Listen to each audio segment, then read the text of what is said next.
Nak, tawag ko kay Owen na abala sa pagkukulay ng kanyang drawing book. Binili niya ito noong magpunta kami sa mall kasama ni Oliver. Tumangala ito sa akin mula sa pagkakadapa sa sahig. May hawak siyang pangkulay sa kanyang kamay. Bakit po, Mama? Ngumiti siya sa akin at ramdam ko ang sayang nararamdaman niya.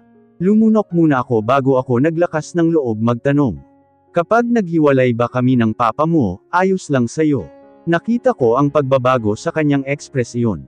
Hindi ko alam kung bakit ko ito itinatanong sa kanya. Ang alam ko lang, karapatan niyang malaman ang mga to. Magsasampung taon na ang anak ko sa susunod na buwan, at kahit minsan nagiging makulit ito, alam kong maiintindihan niya pa rin ang lahat. Why are you asking me that question? Aren't you happy with Papa? Umiling ako at tumabi sa kanya. Nakaupo na kasi ito, kaya hinawakan ko ang mga kamay niya. Masaya ako pero hindi ko alam kung hanggang kailan. Tumingin ako ng diretso sa kanyang mga mata. Mabilis niya akong niyakap, kaya biglang bumuhos ang mga luhang kanina ko pa pinipigilan. Niyakap ko siya ng mahigpit, at dinama ko iyon. Hindi ko alam kung ano ang magiging buhay ko kapag wala si Owen sa tabi ko. Huwag ka pong mag-aalala, Mama. Everything will be alright. Trust me, Anya. Hinawakan ko ang buhok niya at hinaplos. Hindi na ako sumagot, at mas lalo ko lang hinigpitan ang pagkakayakap sa anak ko. Kumalas ako sa pagkakayapos kay Owen, nang may mag-doorbell sa labas. Kaya agad akong nagpaalam sa kanya. Tumayo na ako, at bumalik naman ito sa kanyang ginagawa. Lumabas ako ng bahay. Pinuntahan ko kung sino man itong taong hindi naman namin inaasahang pumunta. Bumungad si Nanay Asunta sa akin, nang buksan ko ang gate. Kasama nito si Aliana na may nakasabit na bag sa kanyang balikat. Nay, naparito ho kayo. Tanong ko nang ibaling ko ang tingin sa kanya. Kasi itatanong lang namin, kung hindi mo ba paaaralin ang anak mo. Tanong niya pabalik. Kaya bigla akong napaisip. Malapit na pala ang pasukan, at hindi pwedeng tumigil ang anak ko sa pag-aaral. Pinapapasok ko naman ito noong nasa syudad pa kami, dahil ayaw kong matulad ito sa akin. Ngunit natigil lang ito nang pumunta kami rito. Magsasampung taon na ito, at nasa ikalawang baitang pa lang. Noon kasi na dapat ay paralin ko na siya. Ipinaalam ko ito kay Oliver, ngunit hindi siya pumayag. Ani ay hindi kakasya sa budget para pag-aralin pa ang bata. Kaya wala akong nagawa, kundi ang maging guro ng sarili kong anak. Itinuturo ko lang naman kung ano ang mga nalalaman ko. Dahil maging ako'y hindi rin nakapagtapos ng pag-aaral. Ngunit nang tumuntong ito sa 8, hindi ko na ipinaalam kay Oliver. Kusa kong ipinasok ito sa isang public school na malapit sa salon ni Andoy, dahil gusto rin itong bantayan ng anak ko. Nalaman din naman iyon ni Oliver at akala ko magagalit siya sa akin, pero wala akong narinig sa kanya. Paralin ko po, sagot ko kay Nanay Asunta. O siya, kung ganun ay sumama na kayo sa amin. Mamimili kami ngayon ng mga gamit sa eskwela, at ipapa-enroll ko na rin itong si Aliana. Mas mabuti nang masamahan ko kayo, para hindi kayo mawala. Ngumiti lang ako at saka pinapasok na muna silang dalawa. Dumiretso kami sa sala, kung saan naabutan namin si Owen na inililigpit ang mga gamit niya. Aliana, Nanay, mabilis itong tumayo at tumabi sa akin. What are you guys doing here? Tumawa si Nanay Asunta at tumingin sa akin. Tila ba sinasabi nito na ako na ang magsasabi sa bata ng magandang balita? Kaya tumingin ako kay Owen, at pinantayan ko ito. Gusto mo ba mag-aral ulit? Tanong ko rito kaya nakita ko ang biglang pagkislap sa mga mata niya. Yes po, Mama, pero I don't know how am I going to go to school. Sasamahan kita. Kaya magpalit ka roon ng damit, at mamimili tayo ng mga gamit mo, sabi ko rito. Really? Yes. Tumango ako kaya dali-dali itong umalis sa harapan ko, at tumakbo papaakyat sa kanyang kwarto. Tumayo naman ako, at tiningnan sina Nanay Asunta at ang apo niya. Maupo ho muna kayo, Nay. Magpapalit din po muna ako ng damit. Naupo sila sa sofa at dali-dali rin akong pumasok sa kusina. Kumuha ako ng juice at cookies. Inilapag ko iyon sa mesang nasa harapan nila. Nako Lucy, hindi mo naman kailangan magpalit. Ano ho ba kayo, Nay? Bisita kayo at saka matatagalan iyon si Owen sa pagligo. Tumawa pa ako kaya nakita ko ang biglang pagbabago sa mga mata nito. Ang ganda niyo po kapag nakangiti. Napatingin ako kay Aliana nang magsalita ito. Salamat. Naramdaman ko ang pamumula ng pisngi ko. Sige po, magpapalit na muna ako. Umalis na ako nang hindi hinihintay ang kanilang sagot. Nang makapagpalit kami ni Owen, agad din kaming umalis ng bahay. Malapit lang po ba ang elementary dito, Nay? Tanong ko habang nasa tricycle kami. Tricycle ito na minamaneho ni Agatep, iyong pangalawang anak ni Nanay Asunta. Nakasakay kami sa loob, at magkatabi kami ni Nanay sa harapan, habang nasa likod naman ang dalawang bata. Hindi naman sila mahuhulog dahil may harang din ito, at saka sinabihan ko si Owen na huwag malikot. Nasa palengke rin. Isang sakayan lang naman papunta roon, at saka huwag kang mag-aalala, ihahatid naman ni Atep ang mga bata papunta roon. Hindi ho ba nakakahiya sa anak niyo, Nay? Naaabala pa po namin siya, sabi ko dahil totoong nahihiya ako. Marami na silang naitulong sa amin, at hindi ko na siguro hahayaan pa na pati ang paghatid sa anak ko, ay iaasa ko pa sa kanila. Huwag ka mag-alala, hindi yun nakakahiya, sagot ni Agatep na abala sa pagmamaneho. Tumawa pa ito kaya natawa rin si Nanay Asunta. Hindi naman nagtagal ang biyahe namin, at ilang sandali lang ay narating namin ang pamilihan dito. Bigla kong naalala ang palengke, kung saan ako nagtitinda sa syudad. Ang mga naging suki ko, at si King na hindi ko na alam kung kumusta na ba siya. May alam po ba kayong trabaho na malapit sa eskwelahan, Nay? Para kahit papaano ay may dagdag kita rin ako. Bakit ka pa magtatrabaho? Kita ko naman na maganda ang trabaho ng asawa mo, sagot nito. Nakababa na kami ng tricycle, at hawak-hawak ko sa kanyang kamay si Owen. Marami po kasi kaming kailangan gastusan, pagdadahilan ko. Alam kong hindi totoo iyon. Gusto ko lang naman magtrabaho, dahil unang-una ay hindi dapat ako umasa kay Oliver. Maraming pangangailangan si Owen, na hindi ko pwedeng iasa na lang sa kanya. Mabuti na nga dahil may sapat akong pera, para sa mga gamit na bibilhin namin ngayon. Ipon ko ito noong nagtitinda pa ako sa palengke, at ilang linggo lang ang itatagal nito kung tutuusin. Sige, susubukan kong itanong sa babae kong anak, kung may alam siyang trabaho na bagay sa'yo. Rito rin kasi iyon nagtatrabaho. Sa isang restaurant malapit dito, anito. Ngumiti ako't nagpasalamat sa sagot niya. Agad kaming naghanap ng mga school supplies, nang makapasok kami sa loob. Marami ang mga nandito dahil siguro sa susunod na linggo ay pasukan na ng mga bata. Kaya ang karamihan ay mga bumibili ng mga gamit. Owen, huwag kang bibitaw sa kamay ko. Yes, Mama, sagot nito. Kaya mas lalo kong hinigpitan ang pagkakahawak sa kanya. Nakahinga lang ako ng maluwag, nang marating namin ang isang tindahan ng mga gamit sa eskwela. Tumagal kami ng halos 1 oras sa pamimili ng mga gamit. Nakahinga lang kami ng maluwag, nang makalabas kami sa palengke bitbit ang mga pinamili namin. Tuwang-tuwa ang mga bata sa mga gamit nila sa eskwela, at maging ako rin ay natutuwa. Ito kasi ang kauna-unahang masasamahan ko si Owen sa pamimili ng mga gamit niya. Noon kasi ay minsan si Andoy lang ang bumibili, at sa kanyang salon lang namin ito kinukuha. Kaya laking pasasalamat ko sa kanya. Dahil kahit magkaibigan lang kaming dalawa, marami siyang naitutulong sa akin. Magmeryenda na muna tayo, hinihingal na sabi ni Nanay Asunta. Pinagpapawisan na rin ito. Habang bitbit sa kanyang mga kamay ang 2 supot. Ayos lang kayo, Nay? Tanong ko. Nilapitan ko pa ito, at tinulungang panasan ang mga pawis sa kanyang noo. Ayos lang ako, Nak. Medyo napagod lang ako. Saan niyo gustong magmeryenda? Bumuntong hininga ako. Kinabahan kasi ako, dahil halos hindi na siya makahinga pa kanina. Papaano po ang enrollment ng mga bata? Tanong ko. Tumayo ito ng maayos. Tapos na. Napatingin ako rito, at nakita si Agatep na may hawak na mga folder sa kanyang kamay. Hindi pala namin ito kasama kanina, at hindi ko alam kung saan nagpunta. Nandyan na pala si Atep. Inutusan ko kasi siya na kumuha ng mga forms sa school.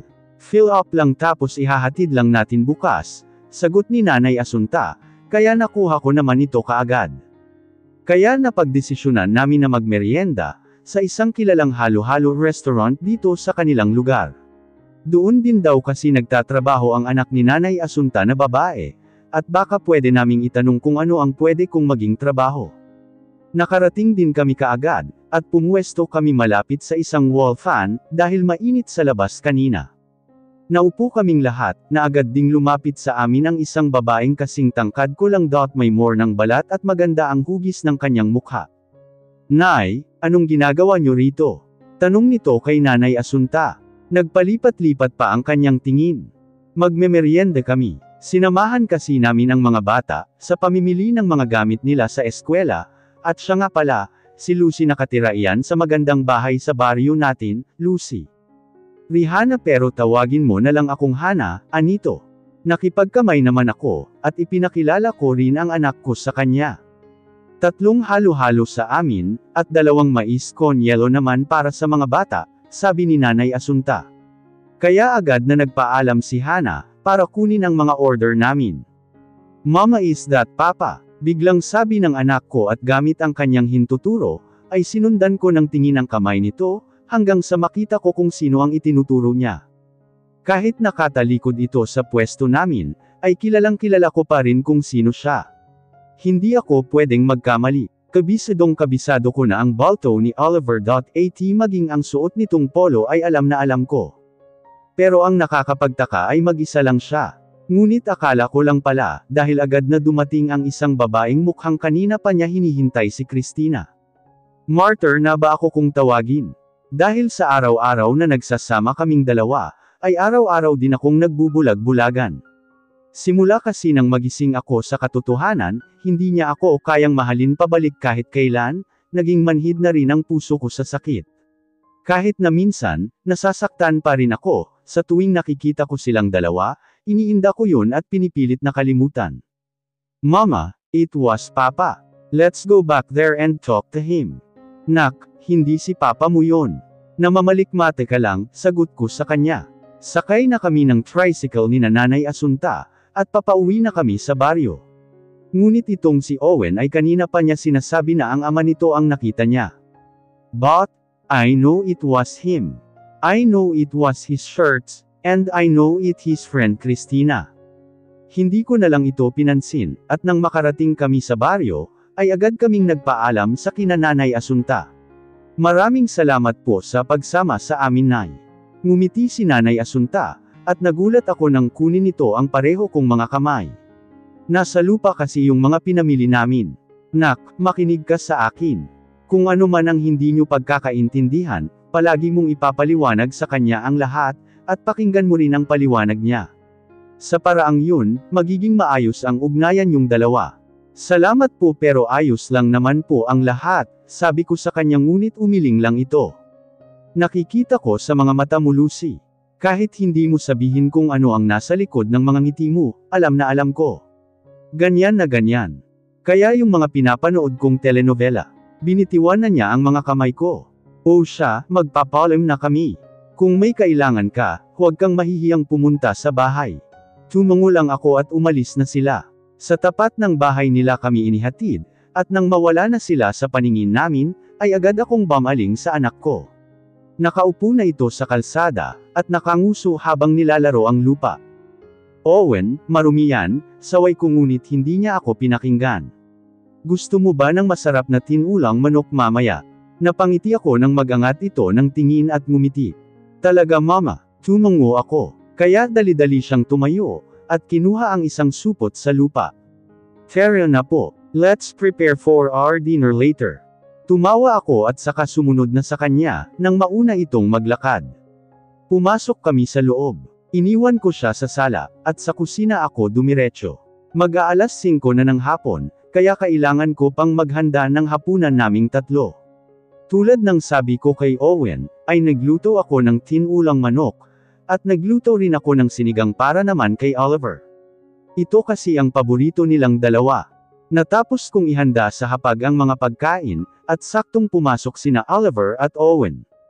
Buhat-buhat nito ang bata, habang papasok silang dalawang tahimik. Naupo ang mga ito sa harapan ng mesa, at nagsimulang kumain. Tumingin ako kay Owen, ngunit nakatingin lang din ito sa kanyang pagkain.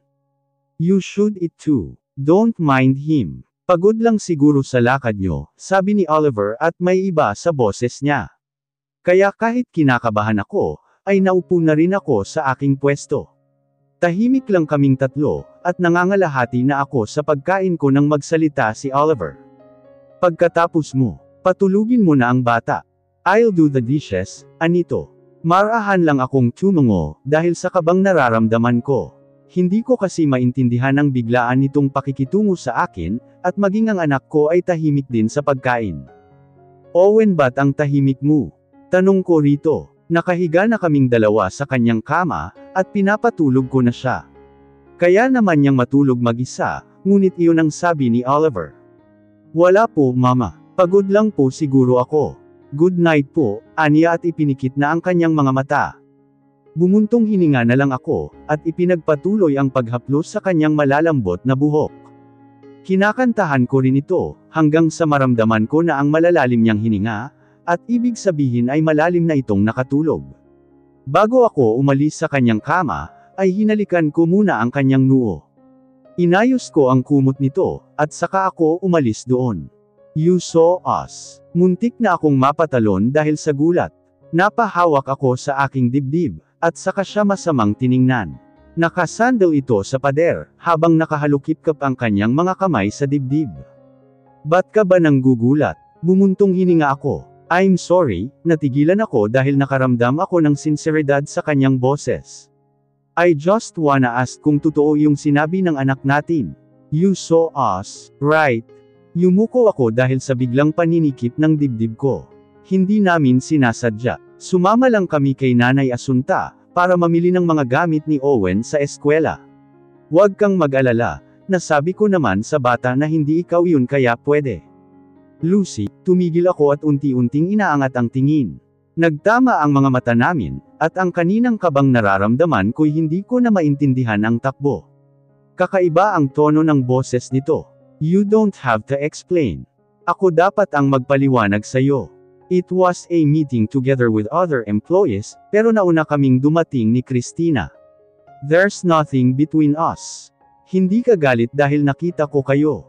Why would I? Ikaw dapat ang tinatanong ko niyan. Hindi ka ba galit? Umiling ako. Wala naman kasi akong karapatan na magalit. Desisyon mong makipagkita sa kanya. Sa susunod, hindi ko na kayo hahayaang makita. Kapag hindi ka titigil, hahalikan kita. Biglang nanlaki ang mga mata ko, at itinikom ang bibig. Nakita ko ang pagngisi nito. Agad ko siyang iniwan doon, at nagmadaling pumasok sa aming kwarto. Pagkasarado ko sa pinto, ay napahawak ako sa aking dibdib, dahil hindi na tumigil ang pagkabog nito. Hey, I was just kidding. Masyado ka kasing seryoso. Kung hindi ka pa matutulog, doon ka muna sa sala. Manood ka ng TV o kung ano. Narinig ko ang pagtawa nito sa kabila ng pintong nakasarado. Fine, but let me bring my laptop, please. Napalunok ako. Gusto kong huwag siyang papasukin, dahil baka lumabas na ang puso ko sa aking dibdib, ngunit kwarto namin itong dalawa. Kaya wala akong nagawa, kundi ang humarap sa pinto at pagbuksan iyon. Bilisan mo, sabi ko rito. Sinundan ko siya ng tingin, nang pumasok siya sa loob. Kinuha naman nito ang kanyang laptop, at naglakad ulit pabalik sa pinto. Ngunit hindi siya tuluyang lumabas, dahil tumigil pa ito sa harapan ko. Bakit? You're blushing. Mabilis itong lumabas habang tumatawa. Napansin ko pang tila may binubulong ito, ngunit hindi ko naman marinig. Nakahinga lang ako ng maluwag, nang maisara ko na muli ang pinto. Napasandal ako roon, at napahawak sa namumula kong pisngi. Nakakahiya. Bago pa man ako maabutan muli ni Oliver, ay agad na akong pumasok sa banyo para maglinis ng katawan.